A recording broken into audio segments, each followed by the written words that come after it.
একজন মানুষ যতই শক্তিশালী হোক না কেন, তার প্রিয়জনের কাছে সে সবসময় দুর্বলই থাকে। আমাদের জীবনের অনেকগুলো বছর পার হয়ে যায় এমনি এমনি, পড়াশুনো, কাজকর্ম সব কিছুর মধ্যে। কিন্তু সেই চলার পথে কিন্তু অনেক মানুষের সাথে আমাদের পরিচয় হয়। সেই পরিচয় হওয়া মানুষগুলোর মধ্যে কেউ থাকে ভীষণ বিশ্বাসযোগ্য, আবার সেই বিশ্বাসযোগ্য মানুষের মধ্যে থেকেও কিন্তু আমরা ঠকে যাই অনেক মানুষের কাছ থেকে। কি বন্ধুরা, কথাগুলো কি একদম ভুল বলছি বলে মনে হয়? কারো কারো জীবনের সাথে হয়তো মিলে যাচ্ছে, তাই না? দেখো, আপন মনে কথা বলতে বলতে কত দূর পৌঁছে গেলাম। সকালবেলা ঘুম থেকে উঠে যেই কাজটা তোমরা আমাকে করতে দেখলে, বুঝতে পেরেছো হয়তো কেউ কেউ, আবার কেউ কেউ হয়তো বুঝতে পারোনি। কি করেছিলাম জানো? ওটা হচ্ছে চাল ধোয়া জল। প্রত্যেক দিনই ভাবি যে ব্যালকনিতে যেই গাছগুলো দেয়া আছে ওইগুলোর মধ্যে দেবো, কিন্তু আর হয়ে ওঠে না। তো আজকে মনে করে একটা মগের মধ্যে জলগুলোকে তুলে রেখেছিলাম, তো সেইগুলোই কিন্তু গাছগুলোকে দিতে গেছিলাম। এই জলটা কিন্তু ভীষণই গাছের পক্ষে ভালো। আর দেখো, তারপরে কিন্তু আমি একটুখানি চা খেয়ে নিয়েছিলাম, মুখটাকে একদম ফুলিয়ে ফুলিয়ে চা খাচ্ছিলাম। চা না, বিস্কুট। ওইগুলো হচ্ছে টোস্ট বিস্কুট। তো ওইগুলো তো ভালোই শক্ত হয়, চা দিয়ে খেতে কিন্তু ভীষণ ভালো। আর ওই বিস্কুটের মধ্যেও কিন্তু খারাপ ভালো মিলিয়ে মিশিয়ে কিন্তু থাকে। সেদিন একটা ভালো দোকান থেকেই বিস্কুট নিয়ে এসেছিলাম, কিন্তু এত তেলে গন্ধ ছিল, ওইগুলোকে ফেলে দিতে বাধ্য হলাম। কিছু করার নেই। তারপরে দেখো, এক জায়গায় কথা বলে আরেক জায়গায় কাজ করতে চলে যাই।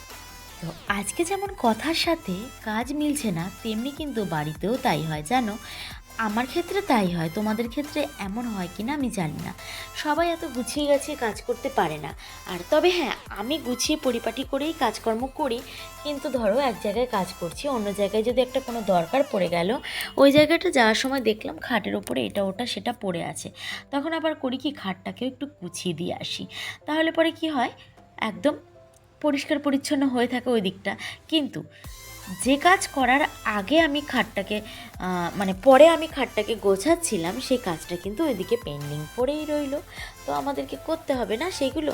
তো এক একজন আছে কি এক একটা সাইড পরিষ্কার পরিচ্ছন্ন করে অন্যদিকে ধরে। ওটা আমিও করি, রান্নার জায়গাটাকে আগে পরিষ্কার পরিপাটি করে তারপরে কিন্তু ঘরগুলোতে যাই। যেহেতু আমি আবারও বলি, আমাদের কিচেনটা হচ্ছে ওপেন কিচেন হলে যেমন দেখতে ভালো লাগে, তেমনি কিন্তু এটাকে পরিষ্কার পরিচ্ছন্ন করে সব সময় রাখতে হয়। এই রান্নার জায়গাটা যদি একটা সাইডে হতো, তাহলে কি তোমাকে প্রত্যেক দিন এটাকে অতটা পরিপাটি করে না রাখলেও চলতো। কিন্তু যার যেমন অভ্যাস, আমার যেমন অভ্যাস সব কিছু পরিষ্কার পরিচ্ছন্ন করে রাখবো, তাই বলে তো রাখতেই হবে, তাই না? আর পরিষ্কার পরিচ্ছন্ন করে রাখলে না পজিটিভ এনার্জি কাজ করে বলে আমার মনে হয়। চারিদিকে ছড়ানো ছেটানো থাকলে অবশ্যই ভালো লাগে না, কিন্তু পরিষ্কার পরিচ্ছন্ন থাকলে এমনিতেই ভালো লাগে।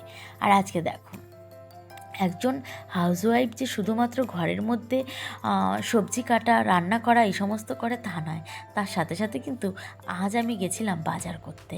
বাজারের ব্যাগ তোমাদেরকে দেখাচ্ছি। আনফর্চুনেটলি ওখানে গেছি যখন, তখন গিয়ে কিন্তু আমি বাজারের একদম ভিডিও করতে পারিনি। কেন কি, খেয়ালও ছিল না। আর মাছ, মাংস, টমেটো আর কি কিনলাম, হ্যাঁ এই সমস্ত জিনিসগুলো কিনেছিলাম। এইগুলোর কেনার একটা তাড়া ছিল, তাই জন্য ওইদিকে আর অন্য কোনো দিকে আমি কর্ণপাত কিংবা চক্ষুপাত কোনোটাই কিন্তু করিনি। আর এই যে ধুয়ে নিচ্ছে এগুলোকে বাড়িতে এনে আজকে এনেছি আমি, কিন্তু এখন একটু একটু বাজার যাচ্ছি, কিছু করার নেই। সব সময় তো আর বাড়ির ছেলেদের ওপর ডিপেন্ড করে থাকলে চলবে না, তাই না? তো তাদের কাজগুলোও কিন্তু এক এক সময় কাঁধে তুলে নিতে হয়, কারণ ওরা অনেকটাই বিজি থাকে।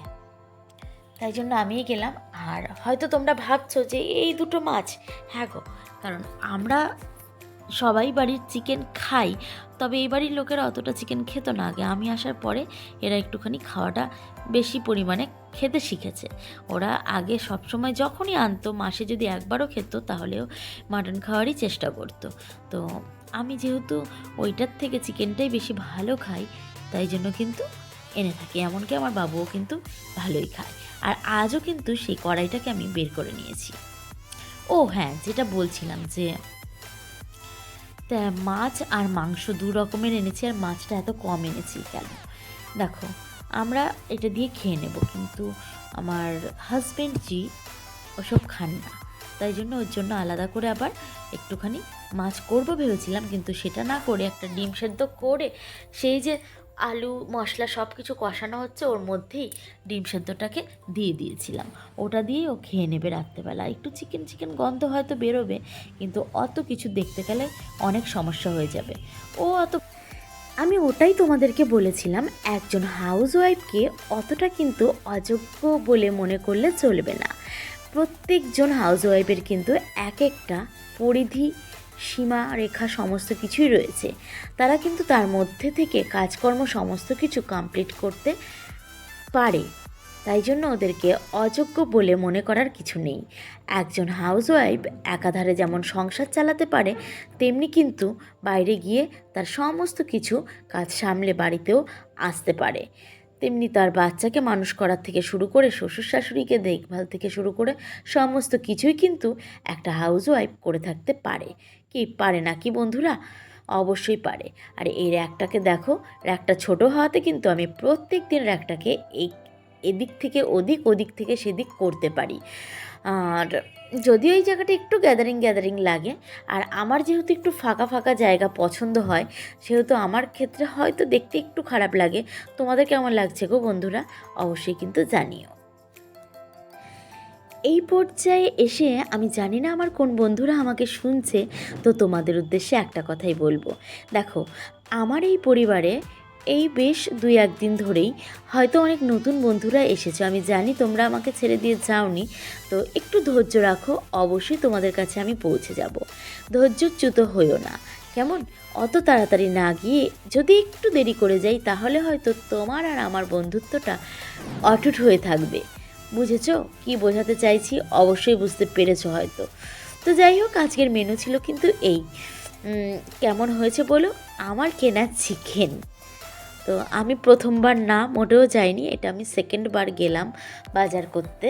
তো বাজার করতে আমি কোনো দিন পারি না। আর কি বলবো, কেমন একটা যেন লাগে। কোনো দাম, কোন জিনিসের কী দাম সমস্ত কিছু, অনেকে আছে একটুখানি বার্গেটিং করে এই জিনিসগুলো কিনতে পারে, কিন্তু আমার দ্বারা হয়ে ওঠে না। তাই জন্য আমি দাম করতে পারি না। দাম করব কাদের কাছে বলো? যারা ওখানে সবজি নিয়ে বসে আছে ওরা অনেক বয়স্ক মানুষ, কিন্তু তাদের কাছ থেকে মনে হয় না যে ওরা অনেক বেশি দাম আমার কাছ থেকে নিয়ে নিয়েছে।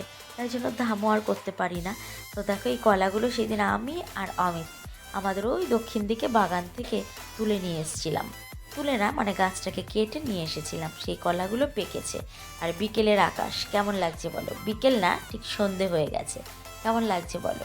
প্রত্যেক দিনই প্রায় এই ধরনের আকাশ কিন্তু সন্ধ্যের দিকে চোখে পড়ে। আমার তো ভীষণই ভালো লাগে। তোমাদেরকে আগের ব্লগেও বলেছিলাম যে আমরা যারা গৃহবধূরা বাড়ির মধ্যে আবদ্ধ থাকি, তারা কিন্তু আকাশটাকেই অনেক দূর সীমানার সাথে তুলনা করে তার সাথে কিন্তু কিছুক্ষণ একান্তে বসে কথা বলাই যায়, তাই না? তো ঠিক আছে আমার প্রিয় বন্ধুরা, তোমাদের উদ্দেশ্যেই বলছি, আজকের ভিডিওটা কিন্তু এই পর্যন্তই। আবার দেখা হবে অন্য একটা নতুন ভিডিওর সাথে। ততক্ষণ তোমরা ভীষণ ভালো থেকো আর একে অন্যের সাথে জুড়ে থেকো। টাটা।